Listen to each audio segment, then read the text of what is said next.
హింసతో ఏ సమస్య పరిష్కారం కాదని, సమస్యకు శాశ్వత పరిష్కారం లభించదని, ప్రజల ఆకాంక్షలు కేవలం ప్రజాస్వామ్య మార్గంలోనే నెరవేరుతాయని లొంగిపోయిన మావోయిస్టులతో అన్నారు సీఎం రేవంత్ రెడ్డి. మావోయిస్టు అగ్రనేతలు అజ్ఞాతం వీడి జనజీవన స్రవంతిలో కలవడం అభినందనీయమన్నారు.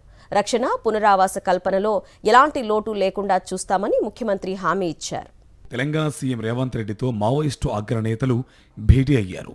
సచివాలయంలో సీఎంను కలిసిన వారిలో దేవ్జీ, మల్ల రాజరెడ్డి, చంద్రన్న, పుల్లూరి ప్రసాదరావు, పోతుల పద్మావతి, బడే చొక్కారావు, నూనె నరసింహారెడ్డి ఉన్నారు. జనజీవన స్రవంతిలో కలిసిన వారి ఆరోగ్యంపై ఆరా తీశారు సీఎం. లొంగుబాటుపై అసెంబ్లీలో ప్రకటన చేస్తానని మాజీ మావోయిస్టులకు తెలిపారు సీఎం రేవంత్ రెడ్డి.